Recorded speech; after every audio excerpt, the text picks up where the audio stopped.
¿Qué tal? ¿Cómo están?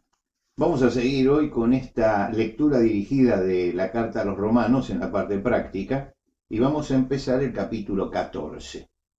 El capítulo 14 trae un problema que afecta mucho a la iglesia de todos los tiempos.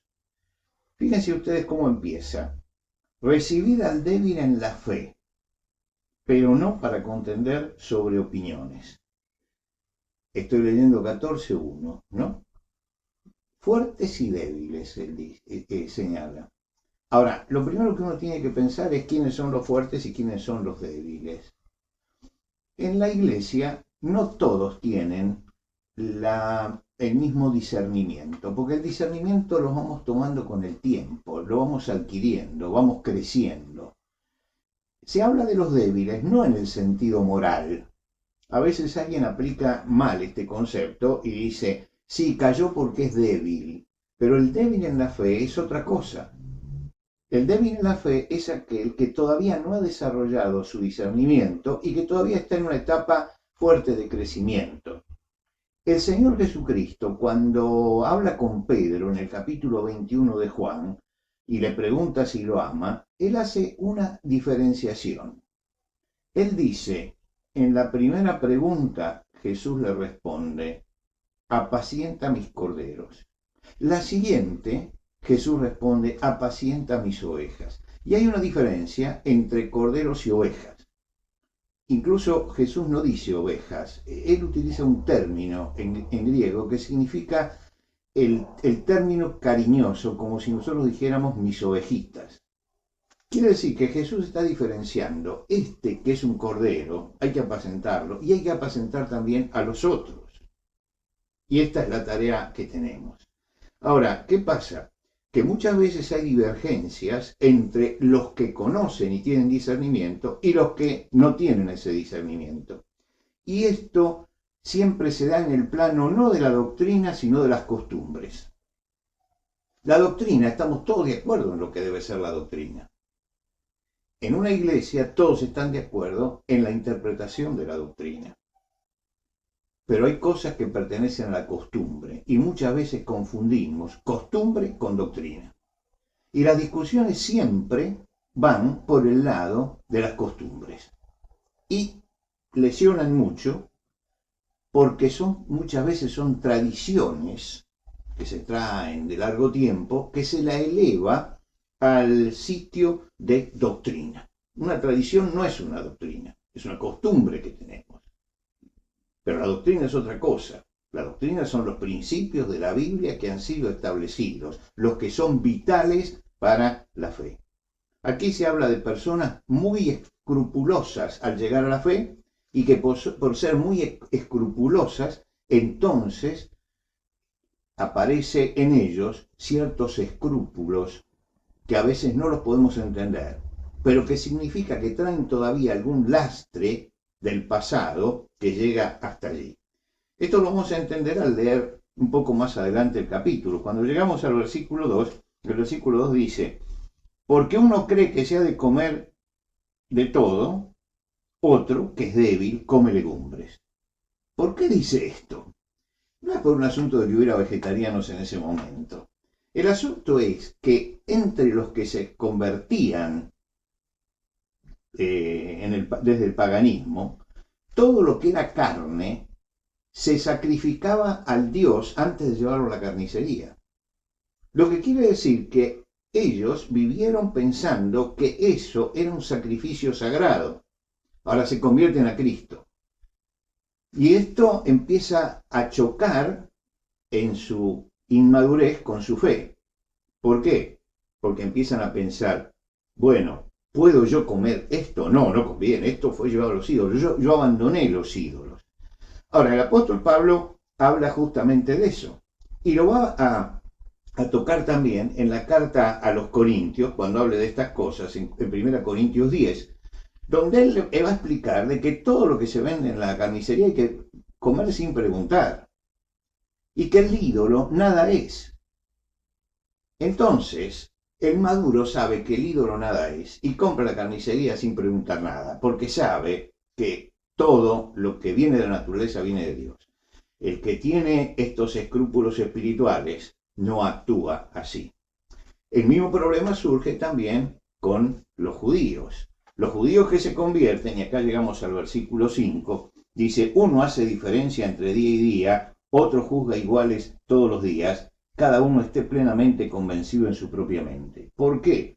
Porque los judíos también tenían problemas con algunas cosas de los sacrificios, pero sobre todo ellos se ajustaban muchas veces al calendario que habían recibido de sus mayores. El apóstol Pablo escribe en la carta a los Gálatas, guardáis los días, los meses, los tiempos, los años, como diciendo, no se desprendieron todavía de eso. A los colosenses va a decir, no permitan que nadie los juzgue por lo que comen o por lo que beben o en relación a los días de fiesta, la luna nueva, los días de reposo. Quiere decir que hay temas que forman parte de las costumbres y que se traían. No así el tema de la circuncisión, que ese es un tema doctrinal. Pero estos asuntos de guardar ciertas fiestas o ciertos días es algo que viene de la costumbre y por lo tanto él dice todos los días en definitiva son iguales y todos los días vienen del Señor.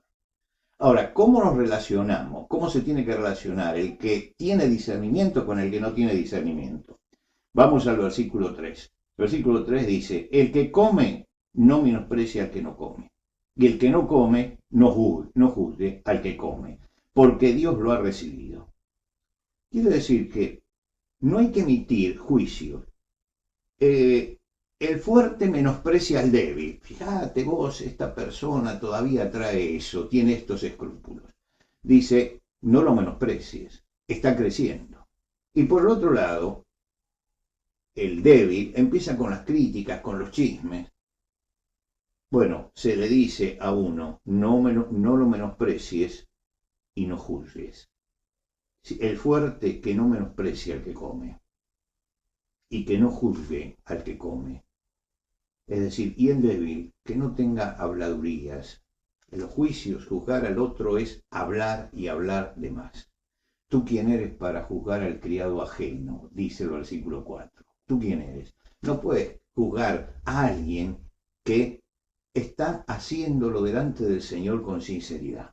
Ahora, si uno ve que todo esto empieza a ser razón de fariseísmo y que alguien por cumplir ciertas tradiciones se siente superior al otro porque las cumple, entonces ahí ya tenemos que tener cuidado. Un viejo pastor decía, hay que tener cuidado, hay que tolerar al hermano débil, pero hay que tener cuidado con la dictadura de los débiles, porque puede llegar al fariseísmo. Y entonces ese es el cuidado que tenemos que tener. Pero hay una norma general que aparece al final del versículo 5. Cada uno esté plenamente convencido, tiene que tener convicción en su propia mente. Es decir, cada uno tiene que estar convencido de lo que está haciendo y lo tiene que hacer con sinceridad delante del Señor y no delante de los hombres. Si yo sigo una costumbre en medio de mi crecimiento espiritual que le puede molestar al hermano fuerte, ¿no? Al que ya tiene gran discernimiento, yo tengo que pensar que yo lo tengo que hacer con sinceridad delante del Señor. Honestidad. Tenemos que hacer todo buscando agradar al Señor. ¿Por qué? Finaliza en el versículo 7 la porción que vamos a mirar hoy. Porque ninguno de nosotros vive para sí y ninguno muere para sí. Le resumo. ¿Cuáles son las tres normas que realmente están aquí y que tenemos que tener en cuenta? En primer lugar, recibir con amor al hermano más débil. Por eso comienza diciendo recibir al débil en la fe. Esa forma de recibir, es decir, es bienvenido, tiene que sentir el cariño el hermano más débil. Eso aparece en el versículo primero. Lo segundo, tengo que respetar al otro. Tanto el débil como el fuerte tiene que respetar al otro, y si yo veo que alguien es débil, lo tengo que ayudar y no criticarlo, ni tampoco menospreciarlo. Esto aparece en el versículo 3. El que come no menosprecia al que no come, y el que no come no juzgue al que come. Y lo tercero, hay que asumir nuestra responsabilidad personal. Cada uno esté plenamente convencido en su propia mente. ¿Por qué? El versículo 8 nos dice, porque si vivimos, para el Señor vivimos. Y si morimos, para el Señor morimos.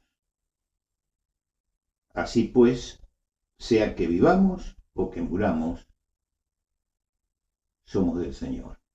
Y esto es lo importante. Que toda nuestra vida esté puesta en el altar de Dios y todo lo que hagamos, lo hagamos con sinceridad frente a Él. Nos vemos la semana que viene.